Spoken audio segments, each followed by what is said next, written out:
हम जो स्टार्ट करने वाले हैं उद्यमिता। तो हमने उद्यमिता का अब तक जो पढ़ लिए थे उसकी मतलब उद्यमिता क्या है, उद्यमिता के लक्षण क्या है, महत्व क्या है, उसका सिद्धांत क्या है, उसकी अवधारणा क्या है, जो हमारे सिलेबस में सीक्वेंस से हम उद्यमिता को पढ़ते चल रहे हैं। तब पढ़ते हैं हम उद्यमिता की विशेषताएं।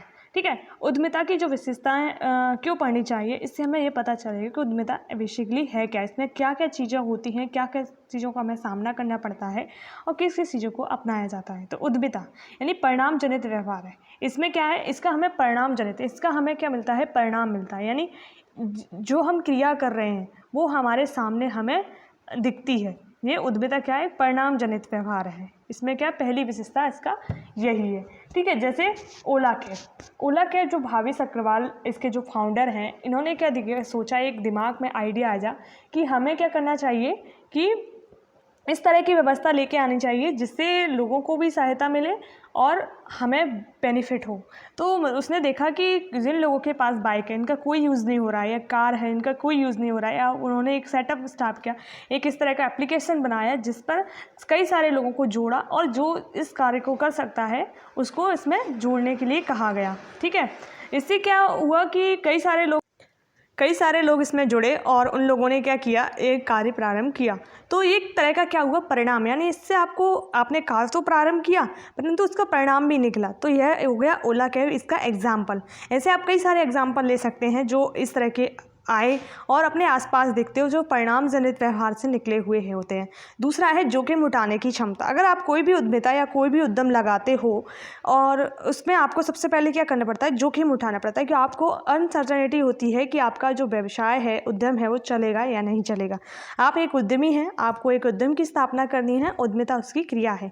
तो जैसे आपने देखा कि कई सारे सुधार, जैसे कि आपने देखा आपने कोई वर्कशॉप गाड़ी सुधारने का वो नाम से आपने कोई जगह के पास में आपने कोई सेटअप लगा लिया। मान लो कि आपने पकौड़े का बिजनेस स्टार्ट किया, तो इस तरह से यानी आपने देखा कि वहाँ पर कोई नहीं है स्टार्टअप, या आपने ऐसी जगह पर लगा लिया जहाँ पर कोई आता जाता नहीं है। तो आपने क्या किया, आपने अपने व्यवसाय को स्थापित तो किया पर उसका अनसर्टेनिटी है कि वो चलेगा या नहीं चलेगा। ठीक है, इसी तरह आप कई सारी चीज़ों को अपने आसपास देखते हो।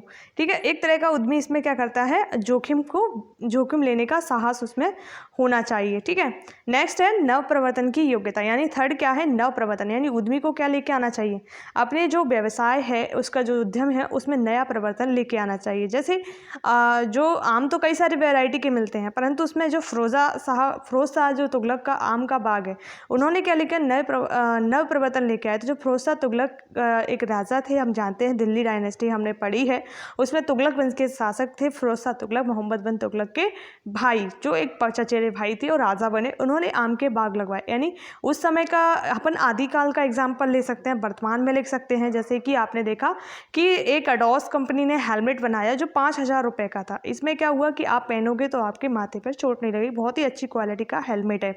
और इसी प्रकार जहांगीर ने भी एक न्याय की जंजीर, यानी नव प्रवर्तन लेकर, उस जमाने में इस तरह का कोई व्यवस्था नहीं थी कि न्याय मांगने के लिए डायरेक्ट राजा तक कॉन्ट्रैक्ट हो सके, बीच में कई सारे मीडिएटर होते थे।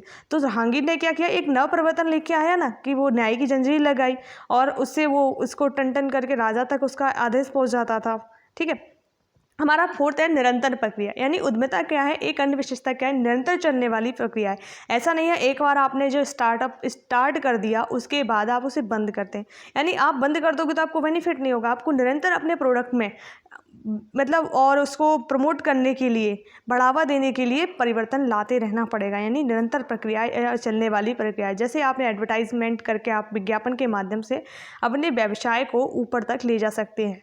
ठीक है, फिफ्थ है रचनात्मक प्रक्रिया, यानी आपने क्या किया, थोड़ा सा मॉडिफिकेशन करना है, आपको क्या करना है, नया विचार लेके आना है, नया रचनात्मक लेके आना है।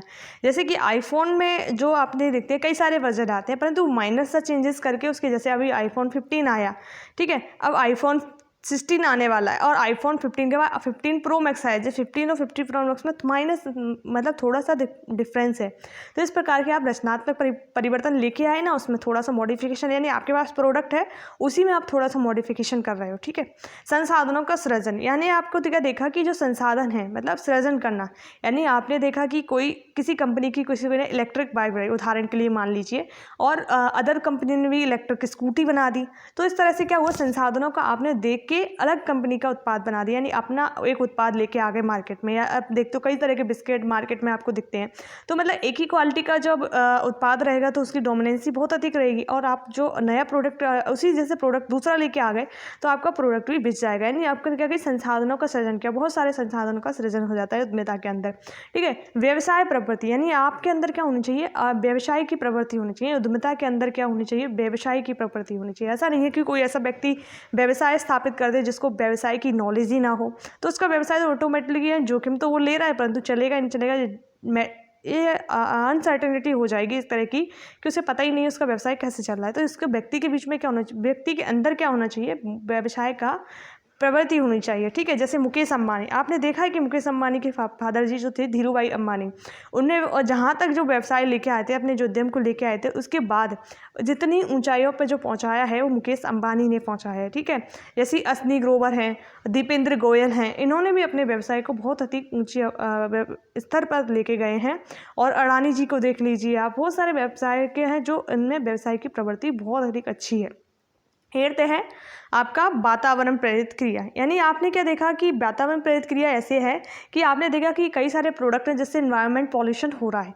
आप एक उद्यमी हैं और आपके अंदर उद्यमिता का गुण निहित है, तो आप क्या करोगे कि वातावरण को देख के एक ऐसा प्रोडक्ट बनाओगे जो इको फ्रेंडली होगा।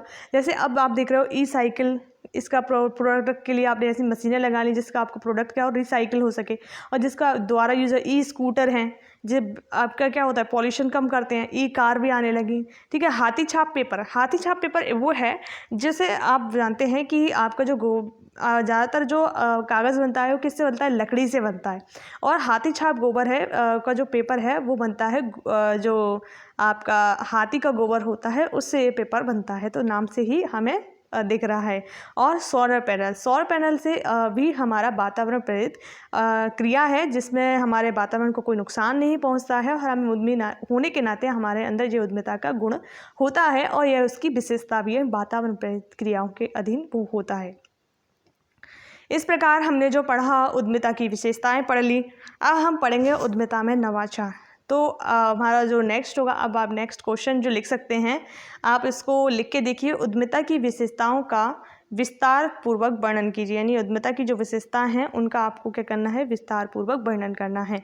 ये आपको मैं क्वेश्चन दे रही हूँ, आप नेक्स्ट वीडियो के बाद इस क्वेश्चन को लिख के बताइए, और कमेंट में ज़रूर बताना आपको मेरी वीडियो कैसी लगी और मेरी मेहनत कैसी लगी। अगर आप चैनल पर नए हैं तो लाइक शेयर एंड सब्सक्राइब ज़रूर कीजिए। धन्यवाद, थैंक यू वेरी मच।